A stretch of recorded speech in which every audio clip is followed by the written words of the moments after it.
Hola, buenas tardes a todos. Bienvenidos a este simposio de enfermedades renales hereditarias. Soy Mónica Furlano, trabajo en la Fundación Puigverd y estoy junto a Cristina Castro, de Valencia. Vamos a comenzar con la primera ponencia.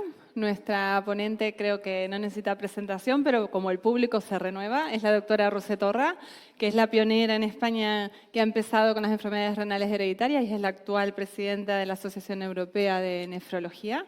Y hoy nos va a hablar de las guías CADIGO de poliquistosis, que son las primeras guías de poliquistosis, y vamos a ver qué podemos aprender de esto. Bienvenidos.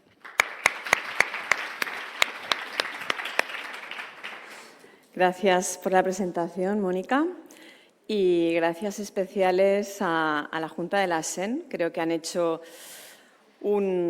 superado, digamos, un reto importante, que era la organización de este congreso. Yo creo que lo han hecho de forma fantástica, con mucho respeto y priorizando el tema científico y toda mi solidaridad con el pueblo valenciano.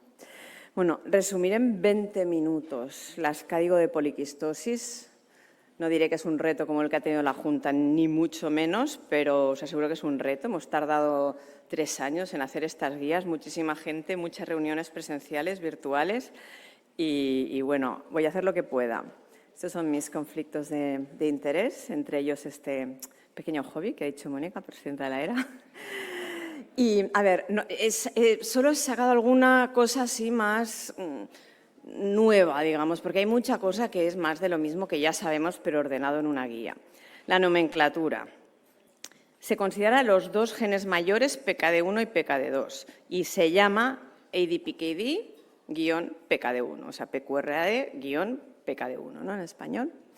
Y entonces hay otros que son los minor genes, que son estos exactamente, estos que hay aquí ni más ni menos, que cada uno da un fenotipo un poquito distinto, y también se le llama ADPKD. Esto ha generado mucho conflicto. Aquí es más de educación. En Estados Unidos las compañías de seguros tienen que entender que no es lo mismo tener ADPKD-PKD1 que ADPKD-IFT140, que es mucho más leve, ¿no? Pero bueno, es un tema de educación.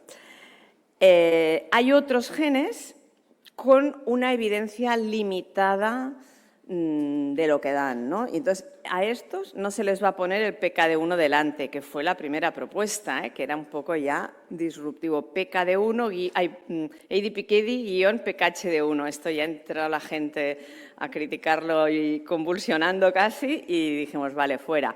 Estas que son muy raras y un fenotipo muy distinto, que sobre todo son recesivas como PKHD1, aunque den en heterocigosis un fenotipo un poco quístico, pero vamos a no llamarles ADPKD.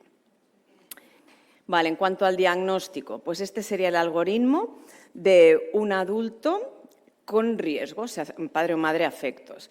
Si la familia, pues ya está claro que tiene poliquistosis, pues se puede optar por hacer una eco y al mismo nivel poder hacer un estudio genético. A la práctica se hace más eco. Tengo que deciros que han habido unas presiones bestiales en estas CADIGO por parte de laboratorios privados de estudios genéticos, escribiendo a todo el mundo para que en las alegaciones se pusiese como imprescindible el estudio genético, pero no se ha transigido, básicamente porque, como ya sabemos, o sea, es muy necesario en una serie de casos que ya veremos, pero el pronóstico no nos lo determina nada bien. Bueno, pues nada, la ecografía y la posibilidad de diagnóstico genético. Exacto, y la familia que no está resuelta genéticamente, pues obviamente directo a la ecografía. Puede hacerse resonancia, que también le tienen mucha afición los americanos. Sus resonancias valen 30 veces lo que valen las nuestras. Y si hay signos equívocos o que no está claro en ecografía, se puede hacer o resonancia o estudio genético. Esto sí que queda al mismo nivel. Y la familia resuelta, pues ya se mira. Entonces, a quien se le encuentran quistes renales incidentales, sin una historia clínica, bueno, una opción es ir a ver si los padres lo tienen, y si lo tienen, pues ya se sigue el algoritmo anterior. Si no se va por aquí, si es una presentación atípica, se puede optar preferentemente por el estudio genético, existe la posibilidad de resonancia, desde luego nos va a aportar más aquí el estudio genético. Si es un cuadro clínico claro, con múltiples quistes, riñón aumento de tamaño, insuficiencia renal, bueno, pues ya nos quedamos que es una poliquistosis y no haría falta nada más. Pero si hay pocos quistes, el tamaño renal es normal, que no quiere decir que no sea normal en la poliquistosis, pero en función de la insuficiencia, si hay insuficiencia renal y tamaño renal normal, no nos sugiere una poliquistosis. Bueno, entonces, en casos así más que no se ve claro o que son jóvenes y tal, pues hacemos también estudio genético o resonancia. Vale. Ay, perdón, que estaba animada esta. Entonces, situaciones en las que el estudio genético nos ayudan realmente. O sea, hemos dicho no a todos, pero cuando el número de quistes es limitado y no hay antecedentes familiares, cuando la gravedad de la enfermedad en la familia varía muchísimo, sabemos que hay una variabilidad intrafamiliar importante, pero si es muy exagerado, puede ser que haya alguna mutación extra. Cuando es atípica la imagen, cuando hay una gran discordancia entre la clase Mayo y la gravedad del filtrado, digamos, cuando no hay historia familiar, ahí sí que ayuda un poco, la verdad, porque nos fiamos bastante de cómo va la enfermedad en la familia. Si no hay historia familiar, bueno, está bastante bien saber, bueno, si tiene una PKD1 truncante o una PKD2 o, bueno. En un trasplante donante vivo, hay que decir que en nuestro país menores de 30 años, o sea, gente muy joven, no la solemos usar de donante vivo, pero bueno, si es el caso, pues se puede hacer. Y desde luego la indicación más habitual que se hace actualmente en nuestro entorno es para selección de embriones. Queda claro que no es requerido para hacer el diagnóstico inicial, que se recomienda usar Next Generation Sequencing y sobre todo que un test genético negativo no lo excluye. En cuanto a la hipertensión, solo destacar que en los jóvenes, después del estudio HAL, pues queda la recomendación de 110/75, exacto, hasta los 50 años y con filtrado G1-G2. Entre 19 y 41 con G1, G2, a ver, sí, los que están entre 110 y 130, desde 185, esto que tanto gusta en las CADIGO, que es aproximación individualizada, manejo individualizado, o sea, que sin mojarse. Y evidentemente, usar inhibidores del sistema renina-angiotensina. En cuanto al dolor crónico, este es un tema que a mí me preocupa un montón y que se ve mucho en estas reuniones internacionales, como en nuestro contexto el paciente a veces te dice que tiene molestias, alguno te dice que tiene dolor, pero en Estados Unidos es que yo llego a ver el 60% con opiáceos, que dices, a ver, ¿qué estamos haciendo, no? Bueno, ahí están intentando mejorar su gestión del dolor, pero todo lo que veáis internacional de dolor, ponerlo entre comillas, porque es exageradísimo. Y muy importante decir que no siempre se correlaciona con el volumen y que puede pasarle cosas que no tienen nada que ver, que es lo más habitual, dolor de espalda. Hematuria, infecciones urinarias. De la hematuria lo más importante es explicar al paciente que puede tenerlo, que no hace falta que vaya a urgencias, que beba agua, que tome algún analgésico si le duele y haga un reposo relativo, y sentido común que si dura vaya, pero de entrada que no vaya porque lo van a marear. Las infecciones urinarias, no tratar la bacteriuria y si de una cistitis tratarla de forma estándar, pero el diagnóstico del quiste infectado ahí sí que cuando hay una sospecha con fiebre, dolor abdominal, PCR elevada, si no hay ningún otro motivo, pues hacer una prueba de imagen que se puede ver o no ver el quiste, ver si aquí están las características, ¿no?, de clínicas, no hace falta entrar, que sugiere mucha infección quística. Y si necesitamos más confirmación de un quiste concreto porque no evoluciona bien y habrá que pincharlo, si por TAC no se ve bien, entonces se puede hacer un PET-TAC. Y el tratamiento, ya lo sabemos, pero insistir, nunca menos de 4 semanas, por bien que los veamos. Y a la mínima que sea, no viene definido cuándo tienes que hacer 6 y cuándo 4, pero por mínimamente importante que sea la infección, alargar a 6, empezar con cipro y tal, y tener en cuenta la tendinitis, que puede ser un efecto secundario.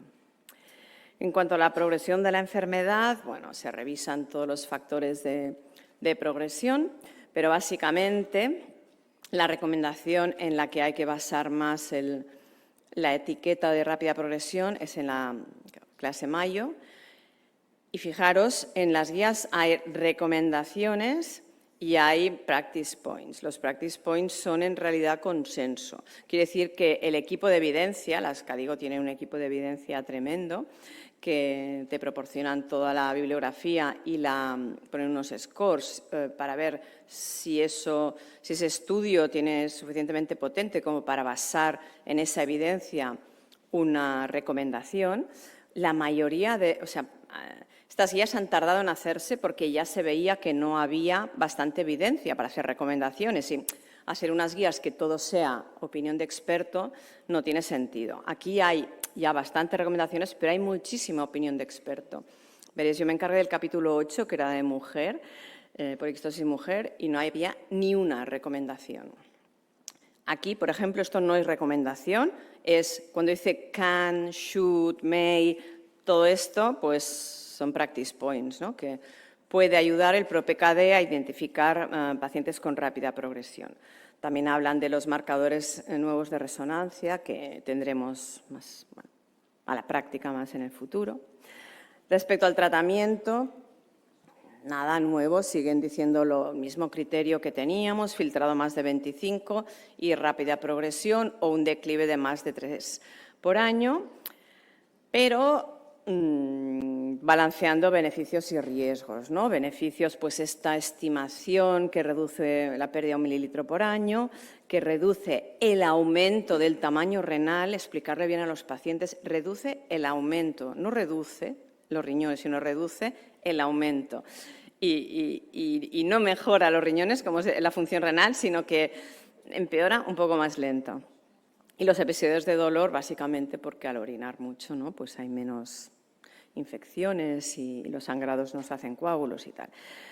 Daño, pues los efectos acuaréticos, la hepatotoxicidad potencial, la necesidad de analítica pues cada 3 meses a muy largo plazo, interacciones con fármacos, costes, esto una vez más según el país varía muchísimo, y incertidumbres. Puede ser, estamos segurísimos que el tolvaptan va a retrasar la necesidad de diálisis o trasplante. Ya no lo podemos demostrar ya, esto ya están hechos los ensayos, vida real no sabemos. ¿Cuál es la tolerancia a muy largo plazo del tolvaptan? ¿Hay algún efecto negativo de tener el AVP endógeno bloqueado? Sobre otras aproximaciones terapéuticas, pues se sugiere tomar 2-3 litros de agua al día, pero no hay ninguna evidencia que esto vaya a ser útil para la progresión de la enfermedad, y lo que claramente no hay que usar para disminuir el declive del filtrado son inhibidores de mTOR, metformina, estatinas, inhibidores de SGLT2, análogos de somatostatina e intervenciones ketogénicas. Todo ello, o muchas de ellas, muy discutidas y que ha costado muchísimo llegar a meterlas aquí, porque aquí también ha habido envíos masivos de presiones. En cuanto a la poliquistosis hepática, pues bueno, sabéis que en algunas personas, yo cada vez considero más que es lo peor de la poliquistosis, que quien tiene una poliquistosis hepática masiva es mucho peor que tener que ir a diálisis, la verdad, y trasplantarse de riñón, muy mala calidad de vida, dificultad para respirar, sensación de plenitud, fatiga, ansiedad, problemas psicológicos, mecánicos, sexuales, reflujo, náusea, vómito, pérdida de peso, posibilidad de infecciones, de sangrado. Entonces, la gente con poliquistosis debe ser informada sobre los quistes, tanto para decirles que no pasa nada, que no van a tener insuficiencia renal y que todo el mundo tiene quistes hepáticos con poliquistosis, pero Cuando tienen muchos, pues preguntar por sintomatología, tranquilizarlos diciendo que la función renal se mantiene estable y sobre todo en mujeres. A pesar que hay algún hombre, que no sabemos por qué hay algún hombre con muchísima poliquistosis hepática, con grandes hígados, la gran mayoría son mujeres, más grave, más jóvenes, y hay que informar muy bien a las mujeres sobre el tema hormonal, ¿no? Según la gravedad de la poliquistosis, pues si hay muy poca afectación, pues no hay problema, se puede dar. En mujeres jóvenes no tenemos ninguna restricción, aunque tengan poliquistosis hepática, o sea, adolescentes y mujeres jóvenes, menos de 30. Pero si no, mejor progesterona, sí, porque aquí jóvenes os venís arriba todos con menos de 40. No, jóvenes, de verdad. De verdad, jóvenes de verdad. Bueno, y para las no jóvenes, la terapia hormonal en la menopausia, pues también cuidado, pues si tienen poliquistosis hepática y, bueno, sale en otro sitio, pero la fecundación in vitro muy peligrosa en mujeres con mucha afectación hepática. Opciones terapéuticas para la poliquistosis hepática, pues aspiración si hay un quiste grande, embolización transarterial, ya no lo he visto nunca, pero bueno, fenestración laparoscópica, factible, pero si han de acabar en trasplante esto llega a perjudicar porque se hacen adherencias y para sacar este hígado cuesta. Con hepatectomía parcial, algo complejísimo y que muy pocas veces se puede hacer, tiene que estar muy sectorizada la presencia de quistes, y trasplante hepático, que al final es lo que funciona mejor. Y a pesar de que nos duele en el alma sacar un hígado que funciona bien, pero la mala vida que les da una poliquistosis hepática muy importante, pues se merece en muchos casos un trasplante. Y los análogos de la somatostatina se pueden probar, no hay problema, pero ¿qué pasa? Que los damos cuando ya tienen una poliquistosis muy importante, no los damos a mujeres jóvenes de 25 años que tienen muchos quistes y queremos que no lleguen a tener hepatomegalia. De momento esto no se ha hecho. Por lo tanto, bueno, lo damos cuando el hígado es muy grande, lo probamos 6-12 meses y si la paciente no nota mejoría, fuera. O sea, no es que tengamos que ir midiendo volúmenes y tal, se hace una prueba. Trasplante, pues con un filtrado de menos de 30 ya se recomienda el doble trasplante. Y bueno, es lo único que realmente soluciona totalmente. Yo tengo que decir que siempre era he sido cada vez menos reticente, digamos, al trasplante hepático. En cuanto al trasplante renal, la única peculiaridad básicamente es la nefrectomía. Es hacerla cuando hay infecciones recurrentes, cuando hay litiasis, cuando hay quistes que sangran frecuentemente, dolor intratable, sospecha de cáncer, evidentemente, cuando no cabe el riñón, no sé por qué está aquí abajo, porque esto es lo más frecuente, hernias masivas y mucha sintomatología por nefromegalia.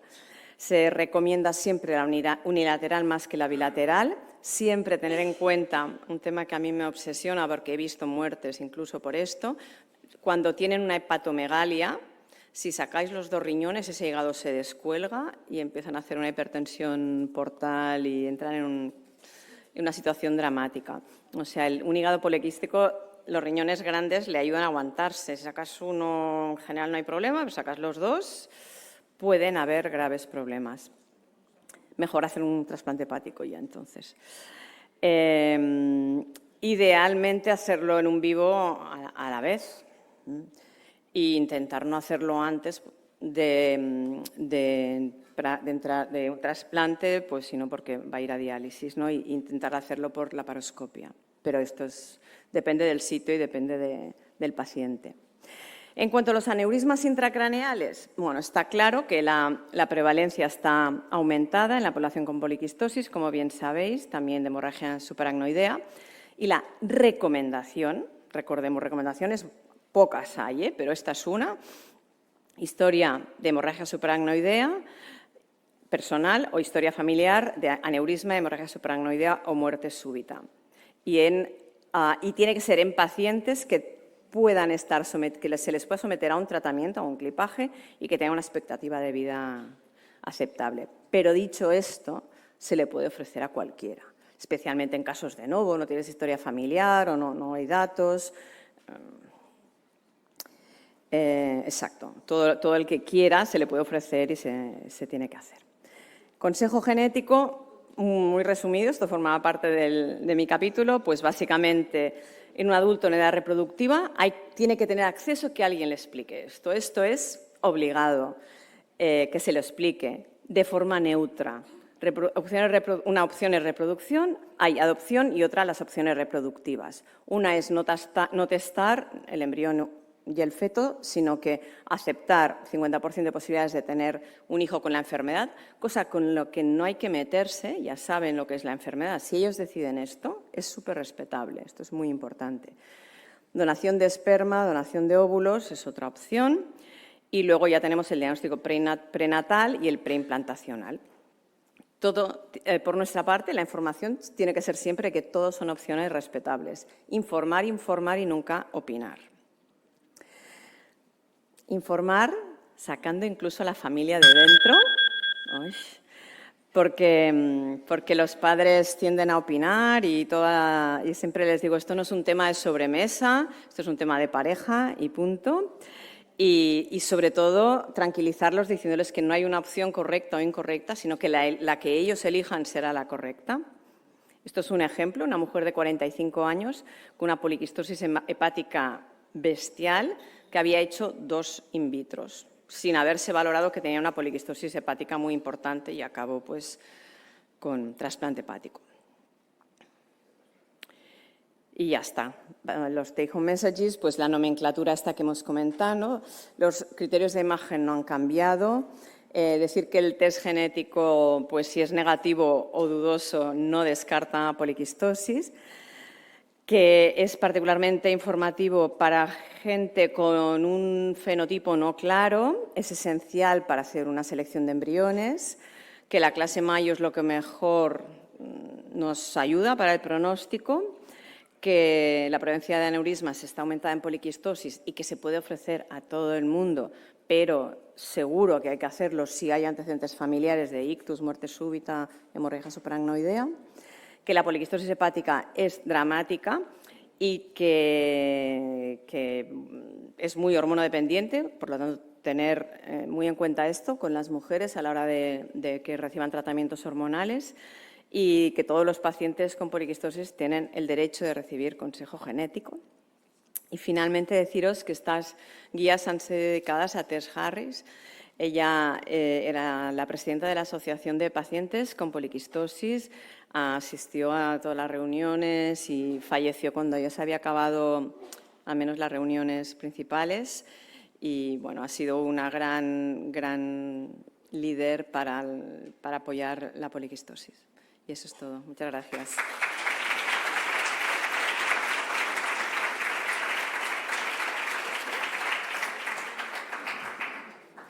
Gracias, Rusé. Bueno, vamos a pasar a la segunda ponencia. Haremos la discusión al final. Ahora viene la doctora Vanessa Pérez, que es una conexión que hacemos porque está ahora mismo una rotación en el Hospital de Columbia en Nueva York.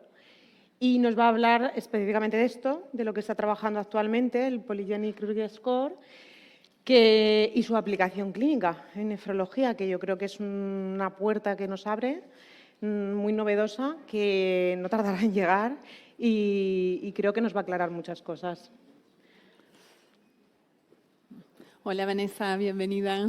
Hola. Gracias. ¿Me oís y me veis bien, no? Perfecto. Bueno, bien con la mala luz que tengo ahora.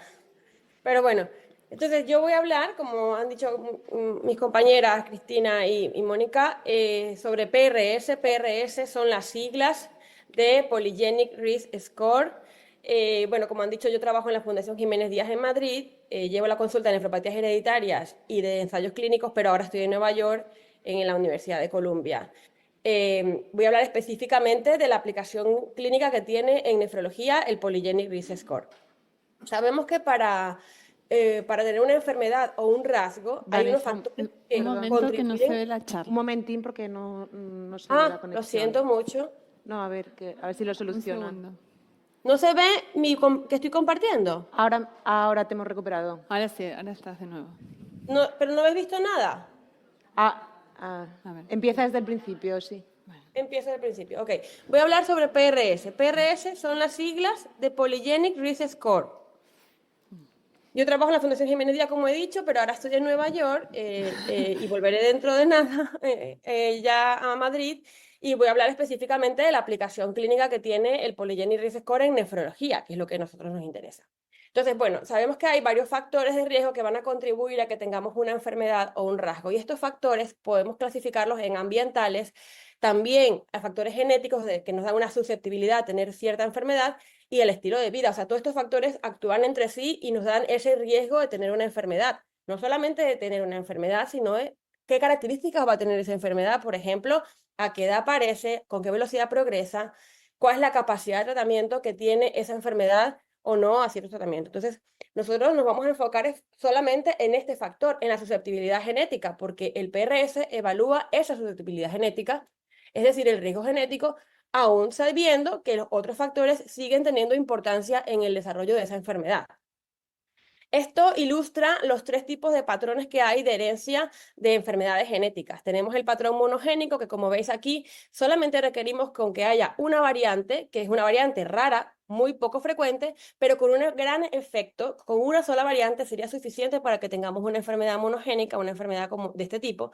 Y está el patrón poligénico, en el que se hacen falta muchas variantes, que son mucho más frecuentes, pero que cada una tiene un efecto pequeñito, un efecto pequeño, pero el concepto de riesgo poligénico lo que implica es construir un modelo predictivo que capture el efecto acumulativo de todos esos riesgos comunes. Es decir, como que suma todas esas variantes. Aquí vemos, por ejemplo, que con 3 variantes, esto es un ejemplo práctico, pues estamos en condición de salud, pero si ya tenemos muchos, hay una suma de esas variantes genéticas de riesgo y cada variante va a tener un pequeño peso sobre el riesgo de esa enfermedad. Y eso es lo que calcula el riesgo poligénico, esa suma.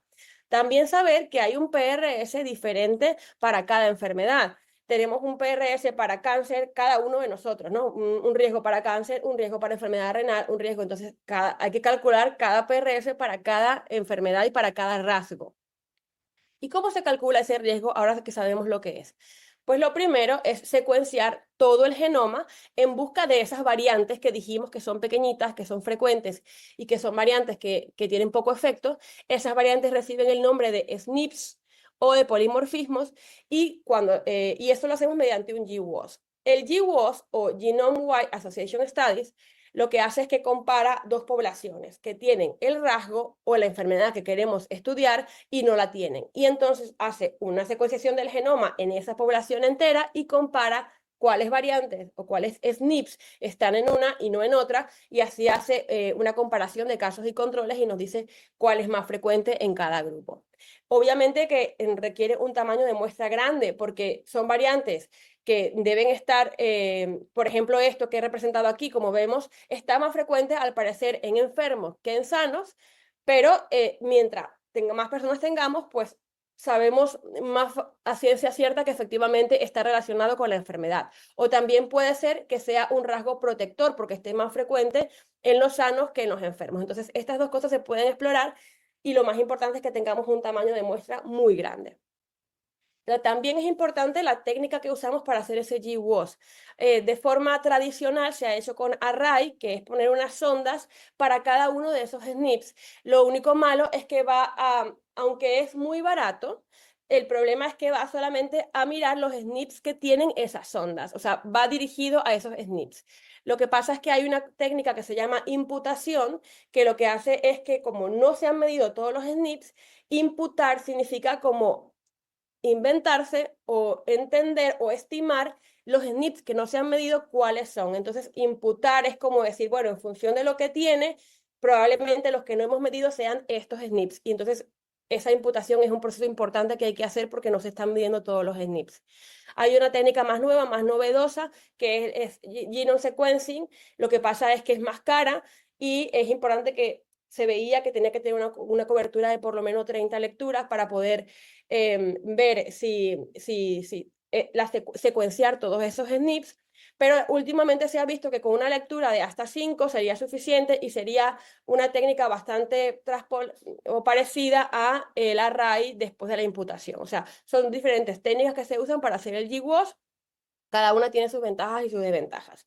Los GWAS modernos testan la mayoría de polimorfismos o SNPs que ya se han descrito. Se han descrito más de 10 millones de polimorfismos que pueden causar enfermedad y estar en esta base de datos, que es una base de datos que comparte todos estos polimorfismos que se han descrito y son los que se miden cuando se hace GWAS, ¿no? Se miden los 10 millones o más de 10 millones.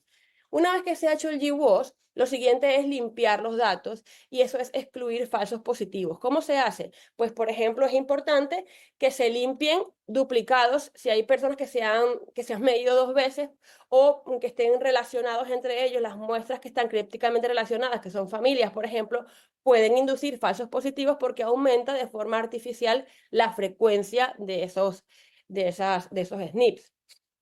Estratificar por ascendencia es muy importante. De hecho, esto es uno de los factores de confusión más importantes.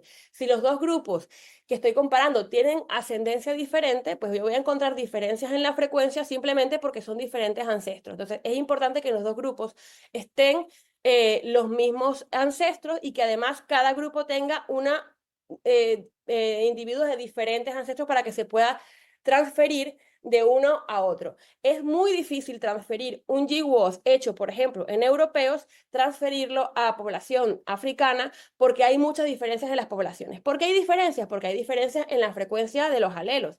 Y como hemos dicho antes, la frecuencia va a influir en la capacidad predictiva, porque cuanto más frecuente, pues va a asociar que ese rasgo es por esa enfermedad y a lo mejor no es por esa enfermedad, sino que es porque es la ascendencia. También hay efectos específicos de cada población. Hay una relación gen-ambiente muy importante y cada población puede haber estado expuesta a diferentes factores ambientales, a diferente dieta, a diferentes sistemas de salud y esto puede haber afectado la expresión fenotípica de eso y eso puede también afectar cómo se asocia eso a una enfermedad o no, cómo se asocia.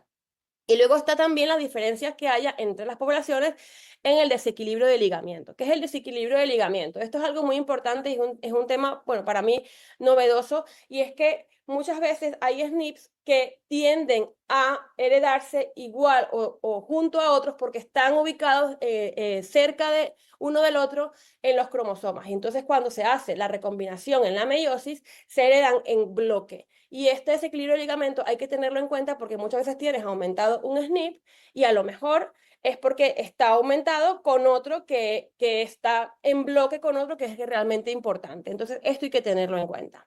Entonces, estos serían los dos primeros pasos. Primero el GWAS, la población, estudiarla, estratificarla. Y todo esto, la estratificación y la limpieza se hace de forma computacional y he puesto este ordenador para que veáis que cada uno de estos pasos se hace, digamos, de forma aparte. Hay diferentes programas para cada uno de estos pasos, para ver los ancestros, para ver el desequilibrio de ligamentos, para hacer los GWAS, para todo esto, pues tiene sus pasos, ¿no? Y una vez que se ha hecho estos dos pasos, al lío, vamos a calcular el PRS, vamos a establecer el riesgo poligénico. ¿Y cómo se hace? Pues esto que veis aquí es una Manhattan plot y aquí vemos en este eje los cromosomas, cada uno de estos puntitos es una variante que se ha estudiado y aquí vemos la significancia estadística. Por encima de estos umbrales nos está diciendo cuáles de esas variantes han tenido un cambio con respecto entre los dos grupos y que ha sido un cambio significativo. Pero bueno, antes de seguir, que sepáis que se llama Manhattan plot porque se parece mucho al skyline de Manhattan. Y también es importante saber que no solamente nos vamos a quedar con la significancia estadística, no solamente se queda ahí. Además de que es importante que sea significativo estadísticamente, es importante que hagan otros procesos para poder filtrar las variantes que realmente son importantes. ¿Y cómo se hacen? Por ejemplo, se pueden hacer pruebas funcionales. ¿Qué tipo de pruebas funcionales? Y esto es muy importante porque la mayoría de los locis que se encuentran en los GWAS pertenecen a zonas intrónicas o zonas no codificantes, o sea, saben en qué posición está, pero muchas veces no saben a qué gen pertenece esa zona o si está regulando otro gen que está en otro sitio. Y para poder saber si ese SNP tiene o no que ver con esta enfermedad que estoy estudiando o con este rasgo, tienen que hacer estudios funcionales que he puesto esta diapositiva Obviamente no para entrar en detalle de todo esto porque es bastante complejo, pero solo para que veáis todo esto que se puede utilizar, son datasets para ver, por ejemplo, si está en la parte de la cromatina que está abierta o no, si está en una zona de metilación, si está en una zona de splice, si se pueden hacer otros métodos estadísticos avanzados como métodos bayesianos, randomización mendeliana, así como hay GWAS, que es lo que estamos viendo, hay TWAS, que es de transcriptómica, hay PWAS, que es de proteómica. Todo esto son estudios funcionales que se hacen para ver si efectivamente esa variante que se ha encontrado es significativa y tiene que ver con la enfermedad que estoy estudiando o con el rasgo. Entonces, cuando se seleccionan las variantes significativas con todo esto, ya nos vamos directamente al cálculo de riesgo poligénico y se utiliza esta fórmula, que como veis es muy sencilla, lo que es un sumatorio de estas variantes que se han encontrado. Suma esas variantes. Cada variante se le da un peso. El peso es el beta. El peso tiene que ver con lo que se ha visto en el GWAS, porque esa variante puede tener un peso mayor que otra variante en esa enfermedad, porque está muy relacionada biológicamente o porque se ha visto que es mucho más frecuente. O sea, el peso se le da en función de esto que se ha hecho. Y también la dosis, porque puede ser que cada persona, pues de esa variante tenga o un alelo o tenga dos alelos, en ese caso la dosis sería de 1, de 2 o 0 porque no la tiene. Entonces, como ves, es una suma ponderada porque no es simplemente sumar, sino una suma que tiene que ver con el peso de cada variante. Entonces, voy a hacer un ejemplo práctico. Imaginemos que hemos encontrado 3 locis de interés, gen 1, gen 2 y gen 3 les he llamado. Cada uno tendría un peso. El peso beta puede ser positivo, es decir, que esta variante al tener un peso positivo me estaría aumentando el riesgo, pero también puede tener un peso negativo y entonces disminuir el riesgo. Cada gen tiene dos alelos, con lo cual podrías tener 3 opciones de dosis, o 0, o 1, o 2, dependiendo de la cantidad de alelos que esa persona tenga la variante, una vez, 2 veces o ninguna. El PRS va a ser mayor cuanto más variantes con un beta positivo tenga y cuanta más dosis tenga de cada una de esas variantes con ese peso. Y tendremos un PRS menor cuanto más variantes con beta negativo y cuanta más dosis tenga de esa. Entonces, eso es lo que se conoce como GRS o Genetic Risk Score, y esta es la fórmula en nuestro caso práctico sería, por ejemplo, la variante 1 con el peso por la dosis de la variante 1, la variante 2 con su peso por su dosis, la 3 con su peso por su dosis. Y esto sería la fórmula. Y como ves aquí he dicho Genetic Risk Score y no Polygenic Risk Score. ¿Y por qué? Porque Polygenic Risk Score es todo. Y Genetic Risk Score es como una forma de hacer el Polygenic Risk Score. Porque aquí está teniendo en cuenta unas poquitas variantes que ha identificado como significativas. El GRS es como la primera forma que se empezó a hacer el Polygenic Risk Score y entonces era como más sencillo, ¿no? Hacer todo este proceso de filtrado de variantes, después sumarlas. Es relativamente simple porque se usa esta fórmula muy simple, proporciona una medida directa y es como fácil de aplicar. Incluye solo pocas variantes significativas. Y luego estaría el GPS, que es una forma más novedosa de hacer esto y no va a incluir esas pocas variantes, sino que va a incluir todas las variantes que se han hecho en el GWAS. Lo que viene a decir el GPS es que todas las variantes van a tener un peso, aunque sea pequeñito y aunque no sea significativo, va a ser importante para ese sumatorio. Y entonces el GPS es mucho más complejo que el GRS, porque usa todos los polimorfismos que se han medido en el GWAS. ¿Qué pasa? Que es crucial aquí en el GPS considerar ese desequilibrio de ligamento. O sea, es importante porque como aquí voy a contar todas, puede que no sean variantes independientes, sino que dependa de otra que sea heredado en bloque. Y aquí es muy importante tenerlo en cuenta. Y aquí entran otras fórmulas computacionales que cada grupo pues prueba y usa la que más o menos quiere. La mayoría usan el P más T, que bueno, es una forma que simplemente toma en cuenta el desequilibrio de ligamento y toma la significancia estadística y entonces en función de eso le da un score a las variantes y eso lo toman en cuenta para poder saber que esas variantes son independientes. Una vez que se calcule, ya sea el GRS o el GPS, se estandariza. ¿Qué significa estandarizar? Aquí tengo un ejemplo de una población 1 que tiene una media de Polygenic Risk Score en 10, y aquí tenemos la otra población a la que le he aplicado y la media es de 15. Yo no puedo decir, bueno, para pues, los pacientes europeos el Polygenic Risk Score va a ser significativo a partir de un valor, pero si es africano, pues a partir de otro valor. No se puede, sería muy complejo, por eso se estandariza. Se pone a todas las poblaciones con una media en 0 y una desviación estándar de 1 para que se puedan comparar todas las poblaciones entre sí. Y eso sería lo que es el Polygenic Risk Score, ya sea mediante GRS o GPS, y es un número. Ese número te dice el riesgo estimado de tener ese rasgo determinado o tener esa enfermedad. Como veis aquí, los casos se desvían a la derecha porque tienen más riesgo que los controles, y aquí he puesto un ejemplo práctico en el que un PRS estandarizado por encima de 2,5 tiene una odds ratio de 2. Eso significa que estas personas por encima de 2,5 tendrían 2 veces más riesgo de tener este rasgo o esta enfermedad que estoy estudiando que el resto de la población. Eso es lo que significaría la odds ratio, y que tenemos que saber que hay un odds ratio diferente para cada enfermedad, para enfermedad cardíaca, o sea, cada enfermedad tiene su propia odds ratio que en su caso sería significativa o no. Ahora que sabemos lo que es el riesgo poligénico, vamos a ver lo que se ha hecho en la enfermedad renal crónica. Este fue el artículo más importante que se había publicado hasta el año 2019. Lo que querían ver, el rasgo que estaban mirando era el filtrado glomerular estimado. Más de 1 millón de pacientes participaron. Este es un Manhattan plot, pero como es tan largo, pues se hace así en forma de círculo. Y aquí encontraron que habían 308 losis significativos relacionados con el filtrado glomerular estimado. Sin embargo, haciendo un GRS con estos 308, solamente podían explicar un 7% de varianza, o sea, solamente podían explicar un 7% de ese filtrado dependía de estos loci. Y entonces, como era 7%, aunque había mejorado las estimaciones que se habían hecho previamente, y era un estudio muy importante, seguía siendo sin ser un resultado para lanzar cohetes. Y podía decir, quizás lo que pasa aquí es que es un ejemplo de que a lo mejor encontrar los loci significativos no es suficiente, y entonces es ahí donde entra lo que es el GPS, ¿no? No solamente irte a esos loci significativos. Y entonces es cuando en la Universidad de Columbia, que es donde estoy ahora, desarrollan este GPS.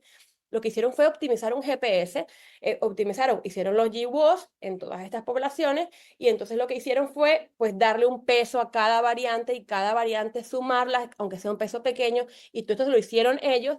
Y además de eso hicieron algo muy novedoso, que fue además sumarle el efecto que tenía el ApoL1, que sabemos que el ApoL1 aporta riesgo principalmente o casi exclusivamente en la población africana. Y entonces ellos dijeron, bueno, pues si aplicamos, si además de hacer un GPS vemos si el ApoL1 está presente o no, ¿qué pasaría? Y entonces vieron que si estaba presente un genotipo de riesgo de ApoL1, le sumaba un punto entero a ese GPS en desviación estándar. Y entonces dijeron, pues perfecto, vamos a hacer el GPS, luego si hay ApoL1 le sumamos el S1, y si no, pues se obvia, y luego lo validaron en todas estas poblaciones. Aquí podemos ver cómo en la población que se estudió, que era en más de 14.000 individuos de descendencia africana, vieron cómo se puede dividir la población entre aquellos que eran carriers de una variante de riesgo de ApoL1 versus los que no lo eran, que están en azul, y se ve cómo a mayor cuartil de Polygenic Risk Score hay mayor odds ratio, pero que hay mucho más en el grupo que tenía, que era portador de una variante de riesgo de ApoL1. Esto fue el resultado final de cuando se aplicó a toda la población. Este fue el primer estudio. Aquí lo que hice fue optimizar y desarrollar un GPS, y pudieron identificar que en el 2% de esa población, el top 2%, tenía un odds ratio de 3.26, o sea que el 2% tenía 3.2 veces más riesgo de tener enfermedad renal crónica que el resto de la población. ¿Qué pasa en enfermedades glomerulares? Pues aquí se hizo un GRS, o sea, un GWAS y después un GRS, y se vio que se podían identificar 4 losis de riesgo en nefropatía membranosa, y que además, como veis, está el receptor de la fosfolipasa A2, y que se podía explicar con solamente estos 4 losis de riesgo, se podría explicar un 30% de la enfermedad. Y aquí decían, bueno, esto a lo mejor es un ejemplo de que aquí no hace falta hacer un GPS, sino que con un GRS, que es más simple, sería suficiente para que nos ayude en la clínica a identificar pacientes que tienen alto riesgo de progresión. Y aquí tenemos otro ejemplo en nefropatía IgA. Aquí identificaron 30 losis de interés y podían explicar el 11% de la enfermedad también mediante GRS. Esta diapositiva es muy bonita, es de este mismo artículo, y a mí me gusta porque ellos lo que ponen es los losis de interés, como veis son localizaciones. Ellos dicen a qué gen podría estar esa localización relacionada, y dicen a lo mejor si está relacionado con este gen podría tener estas terapias que serían target para ese gen, y de hecho ya existen algunos tratamientos, aunque tengan otras indicaciones que podríamos probar. Aquí lo que está diciendo es, podría ayudarte a identificar de forma personalizada si el paciente tiene esta vía activa. A lo mejor podríamos probar específicamente un tratamiento específico para ese paciente, identificando cuáles son los loci que tiene este paciente activados o que tiene estas variantes. ¿Y qué pasa en las enfermedades monogénicas? Ellos se preguntaron también, vaya, sabemos que las enfermedades monogénicas, como por ejemplo en la poliquistosis, hay algunos que van más rápido que otros. Quizás el PRS tiene también algo que ver en esto. Y entonces hicieron un estudio en el que cogieron 2 grandes bases de datos, a esto se les hizo GWAS, pero además se le hizo secuencia de exoma para ver si habían, o sea, además del GWAS, que para ver los SNPs, secuenciaron el exoma para ver si tenía portadores de variantes en enfermedades monogénicas. Se filtraron esas variantes por variantes que realmente fueran patogénicas, cogieron pérdida de función, PKD1, PKD2 en este caso, de 600.000 pacientes se quedaron con 206 carriers y compararon aquellos que eran portadores versus los que no eran portadores, y como veis, hay el GRS, el Polygenic Risk Score, puede diferenciar dentro de los portadores aquellos pacientes con mayor riesgo de progresión. Mirad las odds ratio que les daba, porque claro, es una enfermedad monogénica, todos estos pacientes tienen mucho más riesgo, pero aún así, dentro de todos los portadores podemos identificar aquellos con más riesgo de progresar que otros. Y eso, por supuesto, mayor que comparados con los pacientes que no eran portadores de enfermedades monogénicas. También lo hicieron con Alport, obviamente con odds ratios menores, porque es una enfermedad que no tiene una penetrancia como la tiene la poliquistosis, pero podemos ver también esa tendencia a cuanto más PRS podemos tener mayor riesgo de progresión de enfermedad renal crónica. ¿Cuáles son las limitaciones que tiene en este momento el riesgo poligénico? Principalmente la población, o sea, el sesgo de ascendencia, porque los estudios hasta el 2019, el 80% de las personas a las que se le había hecho un GWAS eran de ascendencia europea, y como ya hemos visto, no puedo pasar un GPS o un PRS hecho en población europea, no va a ser exacto en otro tipo de poblaciones. Entonces tenemos que enriquecer todo esto con pacientes de otras poblaciones. ¿Cuál es el futuro del PRS? Este es un estudio que se está haciendo en Estados Unidos, se llama EMERGE, y que es un estudio prospectivo que participan todos estos hospitales. Ellos han decidido de forma prospectiva incluir no solamente GWAS, sino información clínica importante para estudiar todas estas enfermedades, que es un top 10 de enfermedades que le interesan. Fijaros que la enfermedad renal crónica es una de estas enfermedades, y ellos van a decirnos de forma prospectiva si efectivamente el PRS puede ayudarnos a predecir enfermedades y la progresión. También el consorcio de CKD-GYN, que fue el que hizo el estudio del 2019, ahora no tiene 1 millón de participantes, tiene más de 2.5 millones, lo han enriquecido con otras poblaciones, y que estamos esperando ver cuál sería el resultado de este nuevo estudio. GPS y GRS van a ser útiles para certificar el riesgo, pero aún no es suficiente para el uso clínico general. Es evidente que tenemos que ahondar en esa interacción que hay entre enfermedades monogénicas y enfermedades porogénicas, porque sabemos que hay un riesgo aditivo que no podemos pasar desapercibido. En relación a España, este proyecto que se llama ESPA-CKD se aprobó hace unos años, el investigador principal, el doctor Alberto Ortiz, está relacionado con que lo que va a hacer es participar o integrarse a un gran proyecto que se llama IMPACT Español, y lo que va a hacer es enriquecer ese IMPACT Español con pacientes con enfermedad renal crónica que pertenecen al proyecto Nefrona. Se les va a hacer un GWAS, y de esta manera podemos hacer un PRS aplicado a la población española, y además, como hemos enriquecido con pacientes con enfermedad renal crónica, pacientes con enfermedad renal crónica de España.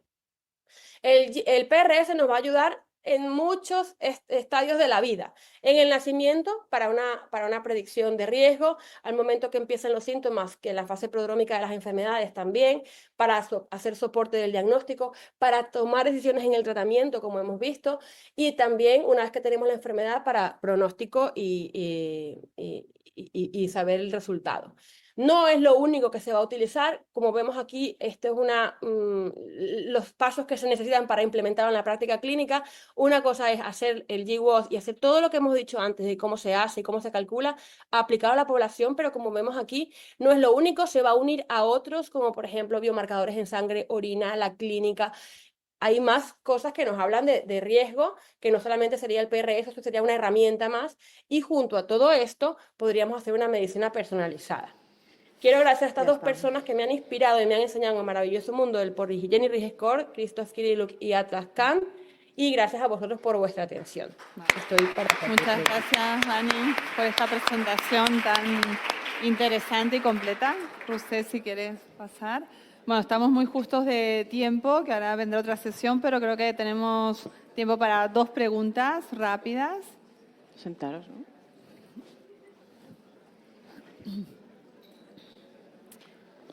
¿Alguien de la sala que quiera hacer alguna pregunta? ¿Se puede acercar al micrófono? ¿No? Vale, yo quería preguntarle a Roser. Bueno, un comentario que el tema de la especificación de todos los genes implicados, tantos menores, no los clásicos, ¿no?, en la poliquistosis, yo creo que es útil para todos los clínicos y para genetistas para tener un buen panel, ¿no?, para esos casos que hay que estudiar atípicos. Yo creo que eso se agradece porque ha habido mucha novedad en esto. Y luego me llamó la atención que en las guías no se comentara nada sobre la embolización renal por ejemplo, para el trasplante, ¿no? Si es por tema del tamaño, si podemos plantearnos hacer una embolización. Creo que se comentó, no sé si en el texto sale algo, pero lo que estaba claro es que es doloroso, hay mucha reacción inflamatoria y es lento. Entonces, de cara a un trasplante,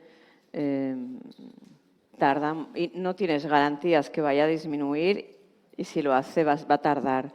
Entonces, Yo lanzar una idea, ¿no? Porque hay centros que sí que me llega que puede estar haciendo, pero claro, no tenemos datos, ¿no? Creo que sale comentado, pero no especialmente apoyado. Vale. ¿Alguien más? ¿Alguna pregunta más? Al micrófono, por fin. Sí, acercaros.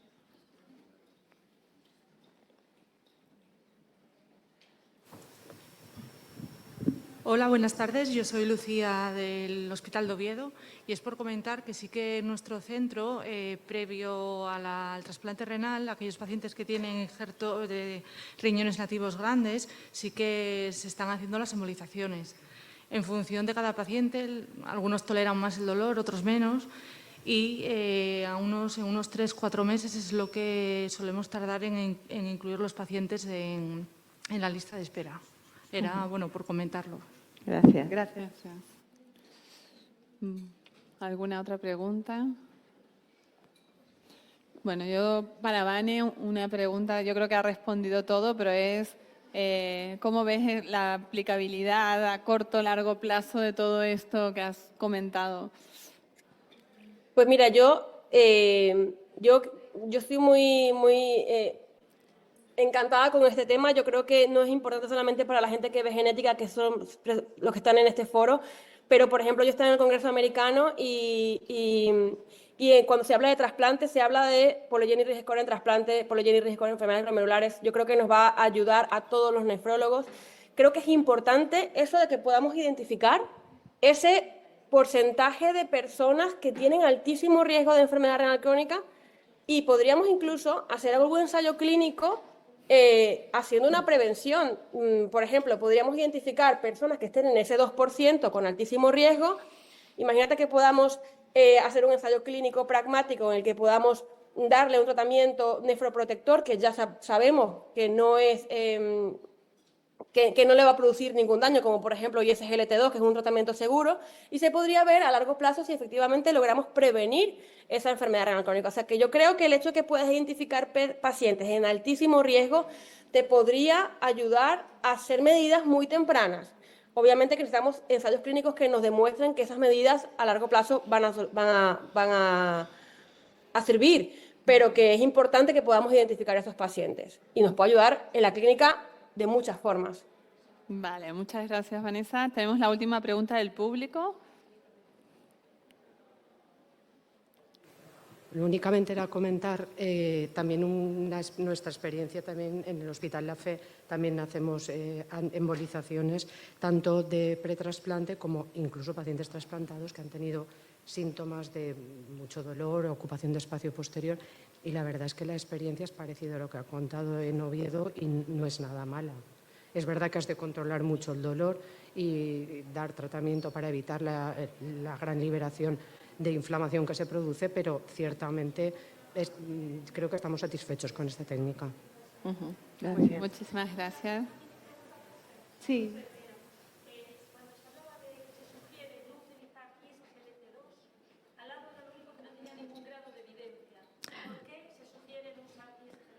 No, porque hay alguna evidencia que puede ser dañino y alguna que, o sea, porque, bueno, hay alguna que, o sea, evidencia que puede ser en modelos animales y tales, todo a nivel fisiopatológico, que puede ser nocivo y por otra parte podría tener una parte positiva. Entonces se está haciendo un ensayo clínico con esto, Vale. viendo la evolución con inhibidores SGLT2, iniciado en Alemania.